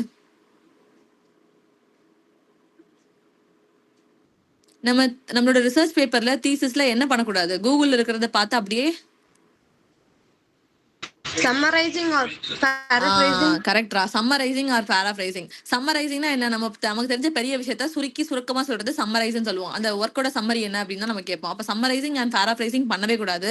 Glorification of the paper writer himself. அப்ப இவங்க 2 பேரும் ஆர்டிக்கல் கிடையாதுன்னு தூக்கி போட்டுட்டா என்ன ஆப்ஷன் வரும்? AB. அவ்வளவுதான்டா. மீதி எல்லாத்துக்கும் ஆன்சர் தெரியணும்ன்ற கட்டாயம் கிடையாது. மீதி எல்லாம் என்ன சொல்ல வந்திருக்காங்கன்றது நமக்கு தேவையில்லை. ஆன்சர் சியும் டியும் கிடையாது. அப்ப அவங்களுக்கு வெளியில போட்டுட்டோம்னா ஆட்டோமேட்டிக்கா it falls under A, B and E. ஓகேவா? Yes, ma'am. Yes, ma'am. Next question.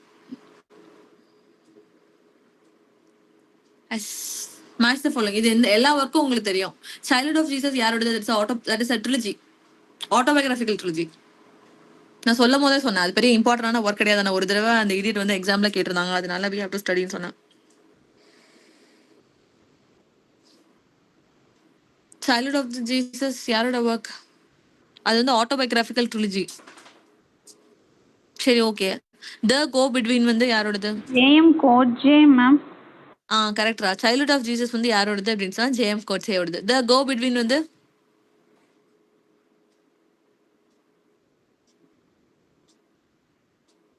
த கோ பிட்வீன் எங்க பார்த்தோன்றத சொல்லி கொடுக்குறேன். ஃபர்ஸ்ட் ஹாரோல்ட் பிண்டர் நடத்திட்டு இருக்கும் போது ஹாரோல்ட் பிண்டர் வந்து ஒரு அப்சர்வேட்டர்ஸ் மட்டும் கிடையாது, அவர் நிறைய ஒர்க்குக்கு ஸ்க்ரீன் பிளேயும் எழுதியிருக்காரு அப்படின்னு சொல்லிட்டு the French lieutenant women John ஃபவுல்ஸோடது அந்த இடத்துல தான் நான் கோ பிட்வீனும் சொல்லி கொடுத்தேன். அப்ப அது யாரோட தான் இருக்கும்? அது எல்லா ஆத்தரோட நேமையும் ப்ரொனவுன்ஸ் பண்ணி பாருங்க, டெஃபினட்டா உங்களுக்கு ஆன்சர் கிடைக்கும். நான் அந்த இடத்துல வச்சு புக்ல அதை நான் கொடுத்துருக்க மாட்டேன்டா, நான் சொல்ற ஆத்தரை நோட் பண்ணிக்கோங்க அப்படின்னு சொல்லிட்டு ஜான் ஃபவுல்ஸையும் இன்னொருத்தரையும் எழுத சொன்னேன். L P Hartley. வெரி குட்ரா, எல்பி ஹார்ட்லி. அவ்வளவுதான். எங்க பார்த்தோன்றதை கண்டுபிடிச்சிட்டீங்கன்னா ஆன்சர் ஆட்டோமேட்டிக்கா கிடைச்சிடும். சரியா? சோ கோ பிட்வீனா ஹாரோல்ட் பிண்டர் பார்க்கும்போது அவரோட ஸ்கிரீன் பிளே ரைட்டிங்ஸ்ல இவர் கோ பிட்வீனுக்கும் அவர் தான் ஸ்கிரீன் பிளே எழுதியிருப்பார். சோ கோ பிட்வீன் யாரோடது அப்படின்னு சொன்னா எல்பி ஹார்ட்லியோடது.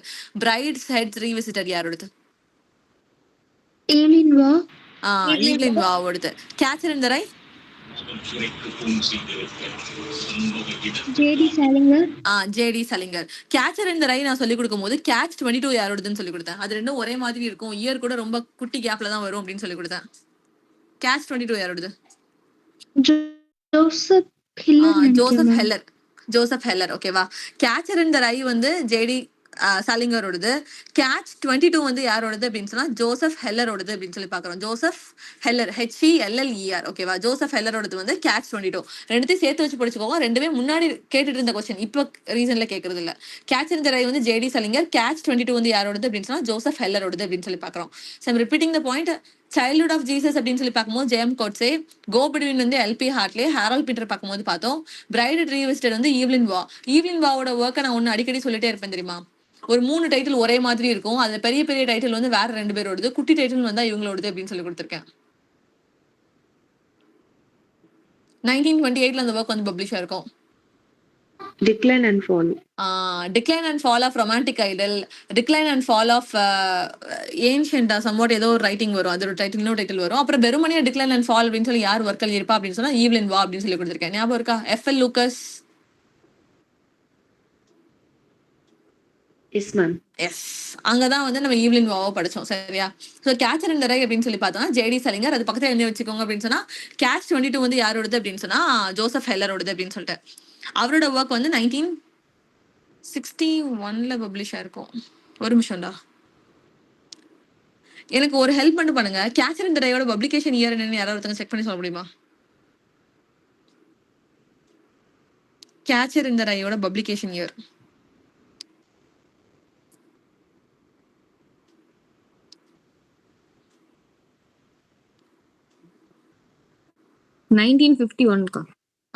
தப்பா கொடுத்துருக்கேன். ஏன்னா ரெண்டோட இயரும் 10 இயர்ஸ் டிஃபரன்ஸ்ல ஒரே மாதிரி இருக்கும். ஏன்னா ரெண்டுமே பக்கத்துல பக்கத்துல வரும். கேட்ச் 22 வந்து ஜோசப் ஹெல்லர், அதனாலதான் எங்கேயோ இடிச்சிருக்கு. ஜோசப் ஹெல்லர் வந்து 1961ல அந்த ஒர்க் வந்து பப்ளிஷ் ஆயிருக்கும். சரியா? அந்த ஒர்க் வந்து 1951ல பப்ளிஷ் ஆயிருக்கும். இவங்க 2 பேரும் சேர்த்து படிச்சீங்கன்னா எப்பவுமே மறக்க மாட்டாங்க. கேச்சர் அண்ட் த ரை வந்து ஜேடி சலிங்கர், அது 51. கேட்ச் 22 வந்து ஜோசப் ஹெல்லர் 1961. ஓகேவா? Yes, ma'am. Yes, okay. Next Evelyn Waugh. Evelyn Waugh அப்படின்னு சொல்லி பார்க்கும்போது டிக்ளைன் அண்ட் ஃபால் 1928 இப்பதான் நம்ம பார்த்தோம். இந்த டைட்டில் எங்க இருந்து அலூட் பண்ணியிருப்பாங்க அப்படின்னு சொன்னா எட்வர்ட் கிபானோட history of the decline and fall of Roman empire. ஓகேவா? ரோமன் எம்பையர் அப்படின்னு சொல்லி எழுதுனது வந்து எட்வர்ட் கிபான். 1776 அந்த புக் வந்து பப்ளிஷ் ஆயிருக்கும். இதே மாதிரியே the history of decline and fall of romantic idol அப்படின்னு சொல்லி எழுதுனது யாரு அப்படின்னு சொன்னா எஃப்எல் லூக்கஸ். அவர் வந்து 1936ல அந்த ஒர்க் வந்து பப்ளிஷ் பண்ணியிருப்பாரு. வெறுமனையா டிக்ளைன் அண்ட் ஃபால் அப்படின்னு சொல்லி எழுதுனது யாரு அப்படின்னு சொன்னா ஈவ்லின் வா 1928ல பப்ளிஷ் பண்ணிருப்பாங்க. அப்புறம் ஹேண்ட்ஃபுல் ஆஃப் டஸ்ட் வந்து 1934. அப்ப ஹேண்ட்ஃபுல் ஆஃப் ரைஸ் யார் எழுதியிருப்பா? Kamala Markandeya. கமலா மார்க்கண்டையா எழுதியிருப்பாங்க. 1966ல பப்ளிஷ் ஆகுது. ரைஸ் வந்து குட்டி குட்டியா இருக்கும், ஒரே மாதிரி இருக்கும் அப்படின்றதுனால 6 ஞாபகம் வச்சுக்க சொன்னேன். 1966ல ஹேண்ட்ஃபுல் ஆஃப் ரைஸ் வந்து பப்ளிஷ் ஆயிருக்கும். ஹேண்ட்ஃபுல் ஆஃப் டஸ்ட் வந்து 1934ல பப்ளிஷ் ஆயிருக்கும். டைட்டில் எங்க எடுத்திருப்பாங்க அப்படின்னா டிஎஸ் எலியட்டோட வேஸ்ட்லேண்ட் இருந்து எடுத்திருப்பாங்க. அப்புறம் ஸ்கூப் அப்படின்றது இவங்களோட ஒர்க், இது உங்களோட minor work. Brides head revisited அப்படின்ற ஒர்க் வந்து 1945ல பப்ளிஷ் ஆயிருக்கும். இவ்வளவுதான் ஈவ்லின் வா. ஈவ்லின் வாவோட அவ்வளவு ஒர்க்கும் இம்பார்ட்டன்ட், அவ்வளவு நம்ம படிச்சிருக்கோம். புதுசா எதுவுமே படிக்கல. ஓகேவா? கிளியரா இது? Yes, ka. எஸ். அடுத்து ஜேஎம் கோட்ஸே. ஜேஎம் கோட்ஸே வந்து south African writer. JM Godse நான் ஃபர்ஸ்ட் இன்ட்ரடியூஸ் பண்ணது எப்போ அப்படின்னு சொன்னா 2 தடவை யாரெல்லாம் வந்து புக்கர் பிரைஸ் வாங்கியிருக்காங்க அப்படின்றப்ப இவரை நம்ம ஃபர்ஸ்ட் படிச்சோம். அப்படி படிச்சப்போ நமக்கு 2 பேருக்கு ஆல்ரெடி தெரியும். லைஃப் அண்ட் டைம் ஆஃப் மிக்கல்கே நம்ம தரவு பண்ணிருக்கோம். டிஸ்கிரேஸ் வந்து 1999ல. டிஸ்கிரேஸ்ல தான் நம்ம என்ன கதை படிச்சோம்? ஒரு ப்ரொஃபசர் இருப்பான், அவன் வந்து ஒரு பொண்ணு கிட்ட தப்பா நடந்துப்பான். அந்த காலேஜ்ல இருக்கிற பொண்ணு கிட்ட. என்னடா? David Lurie. Correct. David Lurie இருப்பான். அவன் ப்ரொஃபசர் ஆஃப் கம்யூனிகேஷன் சம்வாட் என்னமோ ஒர்க் பண்ணிட்டு இருப்பான். அவனுக்கு ஒரு பொண்ணு இருக்கும். அந்த பொண்ணு வந்து ஒரு டாக் கேனல் வச்சு நடத்திட்டு இருப்பா. ஞாபகம் இருக்கா ஸ்டோரி? எஸ் கா. எஸ், அதுதான் நம்ம டிஸ்கிரேஸா படிச்சோம். இன்னொன்னு புக்கர் பிரைஸ் வாங்கினது வந்து லைஃப் அண்ட் டைம் ஆஃப் மிக்கல்கே 1983. ஓகேவா? இது போக ரிமைனிங் இருக்கிற ஒர்க்ல உங்களுக்கு நல்லா தரவா தெரிஞ்சது என்ன அப்படின்னா ஃபோ. ஏன்னா ஃபோ வந்து எதை ரீட்டைல் பண்ற மாதிரி இருக்கும் அப்படின்னு சொன்னா ராபின்சன் க்ரூசோ, டேனியல் டிஃபோட ராபின்சன் க்ரூசோ ரீட்டைல் பண்ற மாதிரி இருக்கும். அதுல ப்ரோட்டகனிஸ்டா யார் வருவா அப்படின்னு சொன்னா சூசன் பாட்டன். அந்த சூசன் பாட்டன் வந்து கண்டெம்பரரி ஒரு கேர்ளா இருந்தாலும் அவ போய் இறந்து போன டேனியல் டிஃபோவா அந்த கதைக்குள்ள மீட் பண்ணி பேசுற மாதிரி கதையை வந்து யார் எழுதியிருப்பா அப்படின்னு சொன்னா ஜேஎம் கோட்ஸே வந்து ஃபோ அப்படின்ற ஒர்க்குள்ள எழுதியிருப்பாரு. இது போக இவருக்கு மிச்சம் இருக்கிற ஒர்க் தான் எடுத்து Dusklands, in the heart of the country, waiting for the barbarians, age of fire, Elizabeth Costello. இதுல ஹார்ட் ஆஃப் த கண்ட்ரி அப்படின்னு சொல்லி நான் படிக்க வைக்கும் போது தான் ஹார்ட் ஆஃப் டார்க்னஸ் படிக்க வச்சேன். யாரோட heart of darkness? Joseph Conrad. What is the publication year? 1902. இன்னொரு தடவை பப்ளிஷ் ஆயிருக்கலாம் தனியா. இது வந்து ஒரு மேகசின் கீழே 1902 நீங்க சொல்றீங்க. இன்னொன்னு வெரி குட். 1899. எஸ், 1899. நான் இதை நடத்தும் போதே நான் சொன்னேன், இந்த ஜீசஸ் ட்ரிலஜியை வந்து கேட்டதே கிடையாது. ஆனா ஒரே தடவை மாஸ்டர் ஃபன்ல கேட்டதுனால நான் படிக்கிற மாதிரி ஆயிடுச்சு. Childhood of Jesus, school days of Jesus, death of Jesus. இது வந்து ஜீசஸ் ட்ரிலஜி, அது வந்து இவரோட ட்ரிலஜி அப்படின்னு சொல்லி பார்த்தோம். லைஃப் அண்ட் டைம் ஆஃப் மிக்கல்கேன்னு பார்க்கும்போது பப்ளிகேஷன் இயர் வந்து 1983, செட்டிங் வந்து கேப் டவுன் பார்த்தோம். இதுல ப்ரோட்டகனிஸ்ட் யார் அப்படின்னு சொன்னா மிக்கல்கே. அவனுக்கு வந்து ஒரு கால் வந்து கிளிப்டா இருக்கும். அதே மாதிரி அம்மா வந்து ஆனாக்கே. இவளுக்கு ஒரே ஒரு ஆசை தான் இருக்கும். அப்படி என்னன்னா அவளோட ஆஷை கொண்டு போய் அவ பிறந்த இடத்துல வந்து எரிக்கணும் இல்ல புதைக்கணும் அப்படின்னு சொல்லிட்டு அது என்ன இடம்னா பிரின்ஸ் ஆல்பர்ட். இது ஒண்ணு மட்டும் தான் நான் ஞாபகம் வச்சுக்க சொன்னேன். Life and time of Michael கேல. டிஸ்கிரேட்ஸ்ன்னு பார்க்கும்போது கம்யூனிகேஷன் ப்ரொஃபசர் டேவிட் லூரு. அவனுக்கு 2 தடவை டிவோர்ஸ் ஆயிருக்கும். 52 வயசு இருக்கும். இவன் வந்து ரொமான்டிக் போய்ட் டீச் பண்ணுவா. அதுல முக்கியமா யாரு அப்படின்னு சொன்னா பைரன். இவனோட டாட்டரோட பேர் என்ன லூசி. இவ பூ வித்துட்டு இருப்பா. டாக் கெனல வச்சிருந்திருப்பா. அந்த பக்கத்து திடீர்னு அவரோட இடத்துக்கு வந்து நிறைய மென் வந்து ரேப் பண்ணிட்டு போயிருவாங்க. அப்ப பக்கத்து வீட்டுக்காரன் எட்டிங்கர் வந்து அவனே மேரேஜ் பண்ணிக்கிறேன் அப்படின்னு சொல்லுவான். இந்த டேவிட் லூரி செடியூஸ் பண்ண காலேஜ் ஸ்டூடெண்ட் யாரு அப்படின்னு சொல்லி பார்க்கும்போது மெலன் ஐசாக். இவளுக்கு 20 year old. இவனோட ஆள் பேர் என்னது அப்படின்னு சொன்னா ரயான் அப்படின்னு சொல்லி பார்த்தோம். கிளியரா? Yes, அக்கா. ஓகே, நான் இதோட கம்ப்ளீட் பண்ணிக்கிறேன். 84ல இருந்து நம்ம நாளைக்கு பார்க்கலாம். ஓகேவா? Okay, ma'am. Okay Okay, guys. ma'am. டேய் ஒரே ஒரு நிமிஷம். உங்களுக்கு படிக்கிறதுக்கு என்னலாம் இருக்கு அப்படின்னு சொன்னா நான் டெய்லி கொஸ்டின் பேப்பரை டீல் பண்ற 10 questions இருக்கு. 10 questions 7 நம்ம டீல் பண்ணிட்டு இருக்கோம். அதுக்கு கீழ இருக்க ரைட்டர்ஸ் எல்லாம் நீங்க கவர் பண்ணணும். டெய்லி ஷெட்யூல் போட்டு கொடுத்துருக்கேன். அந்த ஷெட்யூலை நீங்க கவர் பண்ணிட்டு வரணும். இது போக நீங்க எதை வீக்கா இருக்கீங்கன்னு தோணுதோ அதை நீங்க ரிவைஸ் பண்ணணும். குவிஸ் குரூப்ல போட்டாங்க அப்படின்னு சொன்னா குவிஸை நீங்க கவர் பண்ணணும். இப்போ மட்டும் தான் இது உங்களுக்கு போயிட்டு இருக்கும். ஓகேவா? ஐ மீன் இப்போ நம்ம பார்த்துட்டு இருக்க கொஸ்டின் பேப்பரும் அண்ட் நான் ஷெட்யூல் போட்டு கொடுத்துருக்கதும் சைட் பை சைட் போகும். நவம்பர் 24ல இருந்து உங்களுக்கு ரிவிஷன் ஸ்டார்ட் பண்ணிடுவேன். உங்களுக்கு ஃபர்ஸ்ட்ல இருந்து ஏஜ் வைஸா இருக்கும். உங்க கூட ஒரு 12 to 15 பீப்பிள்ஸ் உங்களுக்கு ஆட் ஆன் ஆகிற மாதிரி இருக்கும். ஓகேவா? அவங்க கூட சேர்ந்து நம்ம ரிவைஸ் பண்ற மாதிரி இருக்கும். ஃபர்ஸ்ட் ஸ்டேஜ்ல இருந்து இது வரைக்கும் நான் இதே மாதிரி ஸ்பீடா தான் போகும். கிளாஸ் லோ டவுன்லாம் ஆகவே ஆகாது. பிகாஸ் நான் கவர் பண்ணணும்னு நினைச்சிருக்கிறது பிரிட்டிஷ் ரைட்டர்ஸ், நான் பிரிட்டிஷ் ரைட்டர்ஸ் அண்ட் தியரிஸ். இவங்க 3 பேருமே லைட்டா இம்பார்ட்டன்ட் ரைட்டர்ஸை டச் பண்ணி விட்டுறணும் அப்படின்றது தான் தாட். வெறும் 20 நாள்ல. அப்ப அது என்ன ஸ்பீட்ல போகும்னு பாத்துக்கோங்க. அப்ப அந்த கிளாஸ் ஸ்டார்ட் ஆயிடுச்சு அப்படின்னு சொன்னா நவம்பர் 24ல இருந்து நீங்க ரிவிஷன் செஷன்ல என்ன நடத்தணும், சாசர்ல இருந்து அதையும் நீங்க படிக்கிற மாதிரி இருக்கும். நான் நடத்துறது மட்டும் இல்லாம நான் எதை கவர் பண்ணிருக்கோம் அந்த ஏஜ் ஃபுல்லாவே நீங்க ஒரு தடவை ரீட் பண்ணி விடுற மாதிரி இருக்கும். அட்லீஸ்ட் ரீடாவது பண்ணி விடுங்க. அதை கொஞ்ச நேரம் பொறுமையா மைண்டை காம் பண்ணிட்டு போனை தூக்கி சுவிச் ஆஃப் பண்ணி வச்சுட்டு ரீட் பண்ணி விடுங்க. Second thing, question paper side by side daily உங்களுக்கு 1 hour நடக்கும். ரிவிஷன் வந்து 1.5 hours அப்படின்னு சொன்னா கொஸ்டின் பேப்பர் உங்களுக்கு மட்டும் 1 hour நடக்கும். அந்த கொஸ்டின் பேப்பர் நீங்க படிக்கிற மாதிரி இருக்கும். அது போக யாருக்கும் தெரியாம நான் உங்களுக்கு ஷெட்யூல் போட்டு கொடுத்துருப்பேன். ஷெட்யூல் படி குவிஸ் நடந்துட்டு இருக்கும். அதுபடி நம்ம சாட்டர்டே டெஸ்ட் எழுதுவோம். இது 3 நீங்க பேரலா கேரி பண்ணிட்டு இருக்கிற மாதிரி இருக்கும் நெக்ஸ்ட் 1 month. புரிஞ்சுச்சா? Yes, ma'am. Yes, ma'am. நீங்க கேட்டீங்கன்னா ஷெட்யூல் போட்டு கொடுத்துருக்கு. உங்களுக்கு தான் நான் திருப்பி உட்காந்து 3 மணி நேரம் கத்த போறேன் ரிவிஷன்ல. கொஸ்டின் பேப்பர் உங்களுக்கு மட்டும் தான் நான் நடத்திட்டு இருக்கேன். உங்களுக்காக தான் நான் உட்காந்து ப்ரிப்பேரும் பண்ணிட்டு இருக்கேன். ஜூன் கொஸ்டின் பேப்பரையும் சேர்த்து. அதனால அதோட இம்பார்ட்டன்ஸ் என்னன்றது புரிஞ்சு டைமை வேஸ்ட் பண்ணாம 1 month உட்காந்து படிச்சீங்க அப்படின்னு சொன்னா there will be results. ஓகேவா? Okay, அக்கா. எந்த டவுட் எங்க பார்த்தோம் எந்த ஆத்தர்னு ஏதாவது ஒண்ணு தெரியல அப்படின்னு சொன்னா just give me a call, நான் கிளாரிஃபை பண்றேன். ஓகேவா? Okay, ma'am. Okay, thank you. Thank you, ma'am. Thank you.